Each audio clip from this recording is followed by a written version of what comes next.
Welcome back, guys. Wow, it's really hot in this house. It's thunder and lightning outside. I've got my key light on here. I've got all the equipment on, and I think it's pushing some heat on, especially with that door closed behind me that way. So anyway, welcome back. If you've liked and subscribed to the channel, it's much appreciated. If you're new to it, hit that button, the subscribe button and the bell to be notified. Today's video is another tutorial. It is 10 tips on how to make your workflow on Lightroom speed up, or better yet, be more efficient. 10 things on how I do it on a daily basis when I'm editing workflow. If there's anything that you think I should change or you think is better, by all means,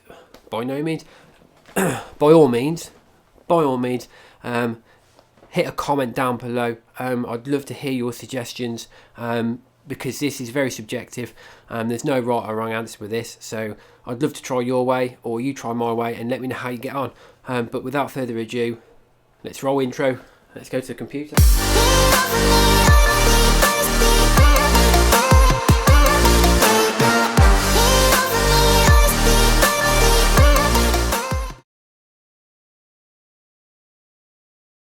So tip number one for me is rating your image. So we're going to rate it between 1 to 5.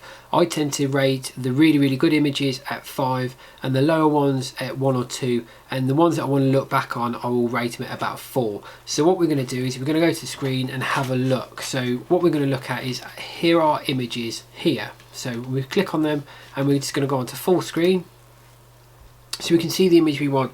So by clicking on our left or right on our D-pad, it allows us to flick through the images. So what we're going to do is, as we're flicking through them, we're going to pick a number 1 to 5, or you have the 5 stars down here, which we can then select ourselves. So starting with this one, we're going to start putting as a 2. That's a little bit better. So we're just going to flick through these quite quickly, give it some give the images that we want, the ones we want to edit. Oh, that's not very good. No, it's a 2. So we'll probably edit that one. We'll edit that one, revisit that one at 4. That one's the same as the last one, I believe. Right, so these are some self-portraits I've done of myself, so we'll put that one as a 4. We'll do that one as a 5, 4, 5. Oh. Yeah, and we'll do that one as a 5 as well. Nope. 4, 4. So now we've rated our images, what we can do is go back onto our library, and you can start to see that all the stars are now there. So if we go down to here where it says capture time, we can then select rating. So now this is going to put it in order of all the images that we like, with 5 at the beginning, and then the rest of them it will start going down in increments. That means that as we're going through the images, we can quickly identify the ones that we want to edit. So we've already sifted through the ones that we need. So now we're ready to go onto the development phase. So tip 2 is cropping. So what we can do is press R on our keyboard, or it's a little square here. We click on it here, gives us our rule of thirds. So the rule of thirds will allow us to bring it in so we can get our focus points on our focus areas. But what it'll also do is it allows us, if we want to, if the horizon's not quite straight, we can sort of alter it like that. And if we want to be a little bit more perfect, we can get the we've got a spirit level here. So what the spirit level allows us to do is drag it across a line on what we think it's going to be about right, and you can see it sort of twist and move. So tip 3 is auto. So the auto exposure for us on Lightroom gives us a good basis of what Adobe thinks that the image needs to do to enhance the exposure for the image.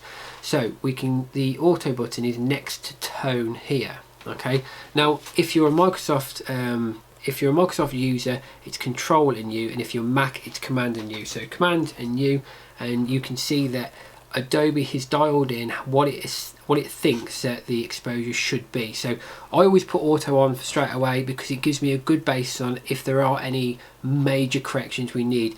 Now that is what they think it's going to be. It does allow me then to start adding my own exposure and my own composition and my own style to these images by adding a lot more blacks in the shadows. So I like my images with very contrasty, so it just gives me a base on what it looks like, and obviously we're going to be looking at a histogram as well. So tip number 4, if we've exposed it and it's not quite right and we've overexposed it and it's not what we want to do, if we go over to the word, so exposure, and double tap on it, it will bring it straight back to 0 instead of dialing it up or using the slider backwards and forwards. By double tapping it, it will go back to its original state for that element of exposure. Now going from that is, if you've done a load of changes and you really don't like it, it's not exactly what you want to do, what we can then go down to do is press the reset button there, and it'll reset all the exposure right back to its original form. Again, you can do it again with a shortcut. If you're a Mac user, it's Command Shift and R, and if you're a Microsoft, it's Control Shift and R. So Command Shift and R, and it will take us all the way back to the beginning of the image. So that image is now no longer being touched. So tip number 5 is spot removal. Okay, spot removal allows us to take blemishes or dust particles off of our image that we see that doesn't quite fit. So for me, we could arguably say that this dark patch on the ground, which is part of the floor, doesn't quite sit right the way we want it to look. We've also got some particles here as well. So what we can do is spot removal is shortcut on is Q, or the spot removal button. Spot removal button is here, so if we click on it, what we're going to do is we can change the size of it to how big we want the spot to be removed. We can feather it, opacity. So what we're going to do is we'll click on one area, and you can see it will start to get rid of them, and it matches the best possible match it can see around the area, so it doesn't look odd. So once we've done that, you can see that that area now has been cleaned up. So it's really good for blemishes on the image, or the dust spots, or any other blemishes that we see on our images we want to remove.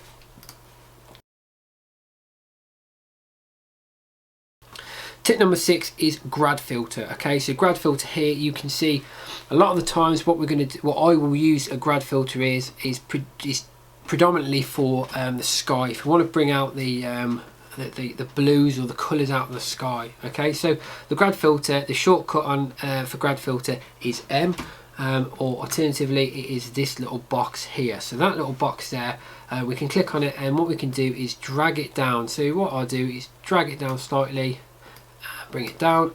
If we click on show selected mask overlay here, you can see the red area, and bring that over just about there.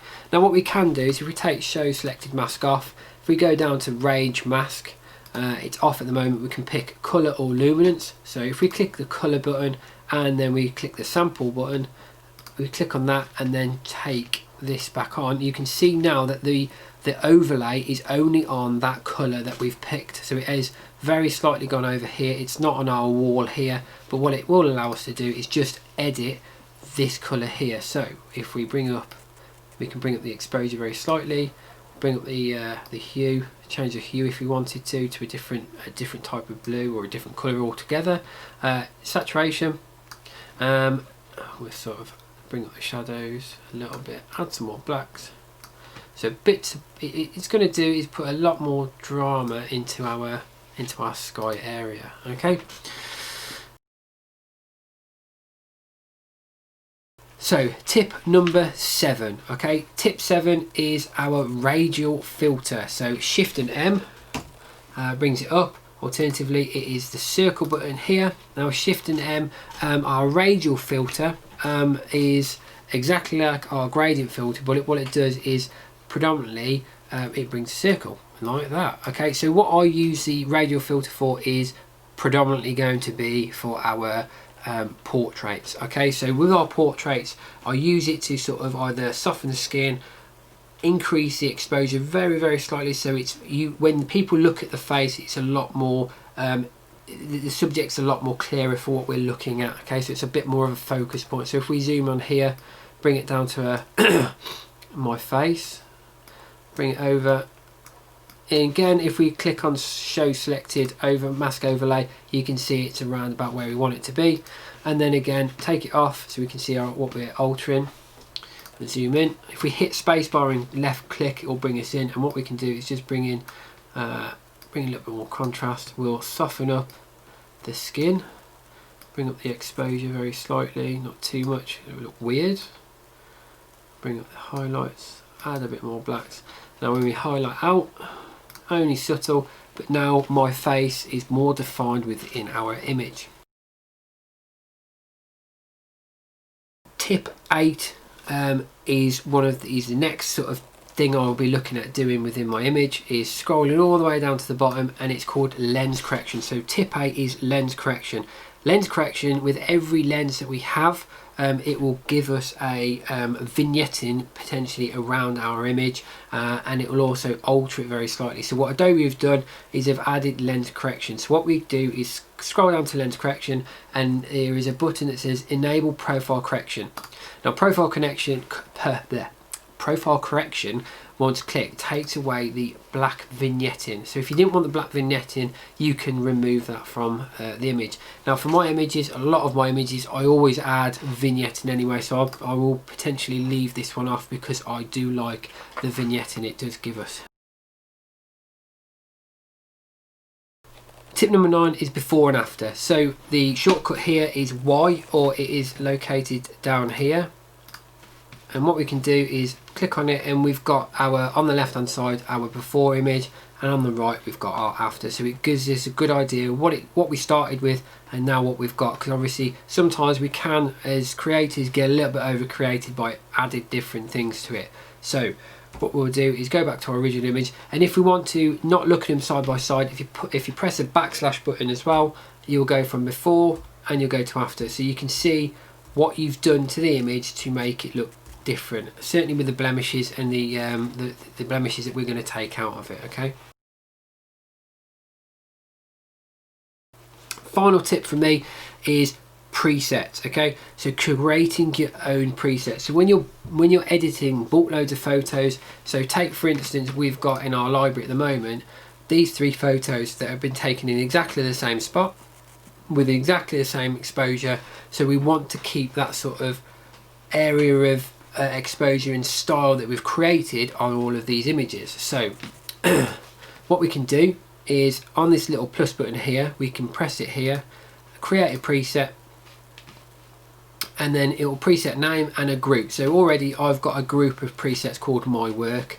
What I will do is total this as preset 1, and then you can start to see through settings you've got what you can add, what you can take away. So if we didn't want to include the colour or the lens correction, we can untick those, but for this I've checked them all. Once we've created it, if we scroll down, and we've got preset 1 there. Okay, so what we're going to do is if we go to the next picture along, and then we press preset 1, you can see that picture there and the before and after. So what we want to do is once we press the preset, what we want to be careful on is if we've added a radial filter, it will still carry on over. So we'll just delete that from there so it's not there anymore. And then we'll go on to the next photo, and again hit preset 1. Look at the radial filter, and we can just move that over my face.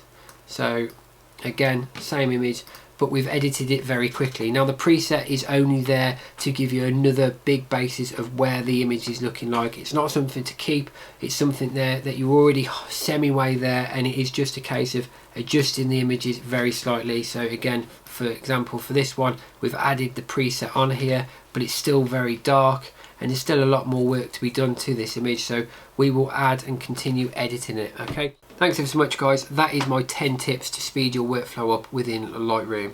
Now don't forget to like and subscribe to the channel for more updates and more tutorials coming on in the future, and I will see you next time.